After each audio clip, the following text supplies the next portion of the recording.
الشفق القطبي أو الأورورا هي واحدة من أكثر الظواهر الكونية الخلابة التي تحدث على كوكب الأرض، وتسمى بالشفق القطبي لأنها تتشكل على هيئة مزيج من الأضواء الوهاجة ليلاً في سماء القطب الشمالي والجنوبي للكرة الأرضية، كما سميت بالأورورا تيمناً بإلهة الفجر عند الرومان.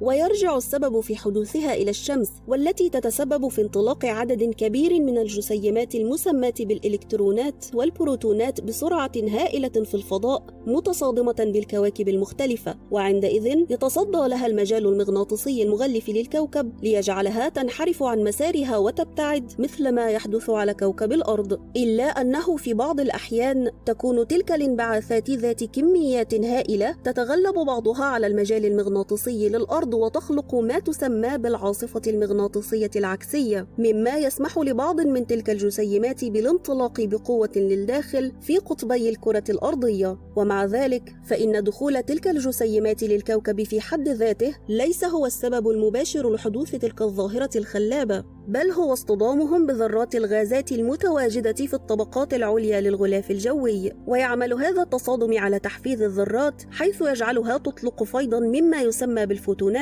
وهي عبارة عن حزمة من الطاقة تظهر على هيئة ضوء متوهج ومختلف الألوان، وهذا الضوء هو نفسه المسمى بظاهرة الشفق القطبي. وتعتبر الألوان الشائعة لتلك الظاهرة هي الأخضر والأحمر والأزرق والأرجواني، والتي تظهر في سماء القطبين ليلا باختلاط بديع ومزيج خلاب للأعين. ولعل من أهم المناطق التي تتزين بتلك الأضواء الوهاجة هي ألاسكا وأيسلندا وفنلندا والنرويج. تحدث الأورورا في كواكب أخرى غير الأرض كزحل والمشتري والمريخ، والذي يعد الشفق به أشد سطوعاً من كوكب الأرض ب8 مرات. ترى هل حالفك الحظ يوماً ورأيت تلك الظاهرة؟